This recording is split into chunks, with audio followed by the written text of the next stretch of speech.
everybody, welcome back. We have iHeartRadio host Meredith Shaw filling in for Lainey. Welcome back. And we are so thrilled to welcome actor Caden Lawrence to the show. All right, we're gonna dive in because there's stuff happening online that we need to discuss. Taylor Swift's Anti-Hero music video has been now edited after she was criticized for being fat-phobic. The controversial scene showed Taylor stepping on a scale that read fat. Taylor has spoken in the past about her struggles with an eating disorder. Okay, was this a fat-phobic scene? No. Yes. Aha!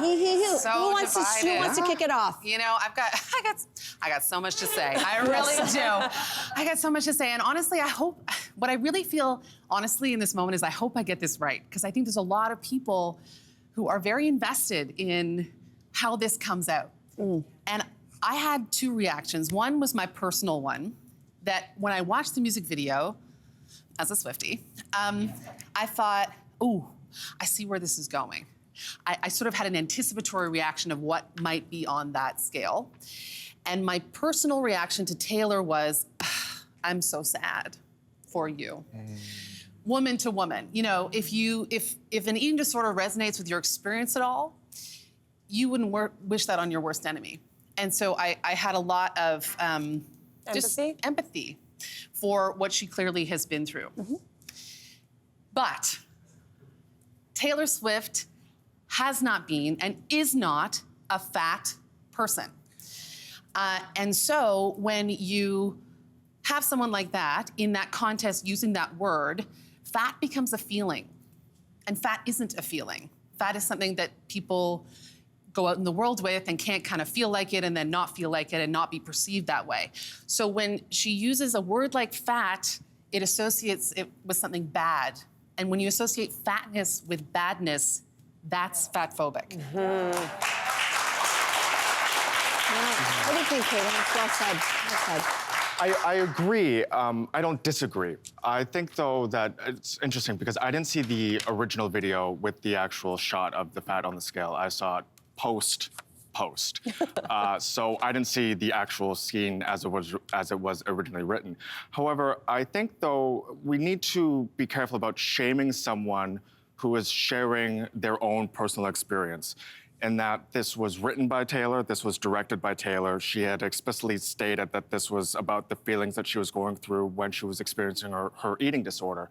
And I mean, it strikes me as, isn't this how eating disorders work? In that we can look at her and objectively see thin, skinny, but she will subjectively look at herself and see fat, slavish.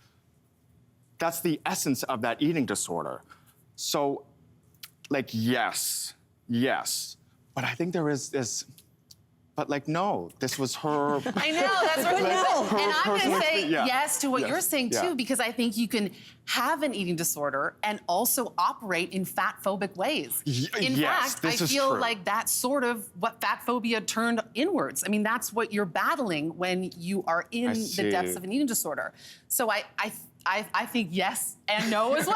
What you're saying. You can have two things that seem to be opposites. They can exist, they can coexist. So yes. Two things can be true at the same time, right? And I think both those things. She does have power and she does have a voice, and her whole thing is that she shares her life and she tries to be as honest. I mean, I guess some people could argue that's maybe not always the case, but I think that she's trying to be honest. So she didn't need that shot. So I'm glad she did edit it out. You still got the point of what she was trying to say about her own thing. Could she have used a different word? I mean, well, that's an interesting thought. Not good enough. Not thin enough. That's a really good point, too. I mean, isn't it surprising? To that point, she did direct this video, and she had control of it, but that somebody along the way, again, I'm always surprised when somebody along the way doesn't say, hey, this is a triggering word, hey. But again, now it has, the good side of this is that it has opened up a conversation. But I'm curious your thoughts about this. You know, we've talked recently, you mentioned this morning, about how Lizzo was called out for using ableist language. Beyonce was also called out recently. Both of them have had to re-edit their songs. Yeah, they act very quickly. So these are three women who've come out, been called out publicly, and then amended their art as a result. And it started great conversations. I just wonder where, like, every day there are misogynistic songs that come out by men, and I don't feel like I hear a lot of men being called out for those songs and editing their work. That's interesting. Yeah. It's true. It's true.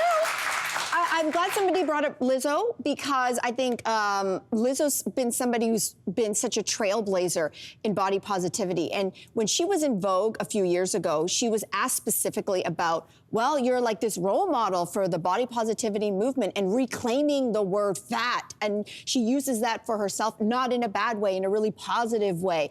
And she said something fascinating that I think resonates, at least with me in this story, which is she asked herself, who is benefiting from the body positivity movement right now? And when I mean benefiting, I mean benefiting. Oh, yeah. And so what she said, I'll quote her because I don't want to misquote her. She said, what I don't like is how the people that this term was created for, are not benefiting from it.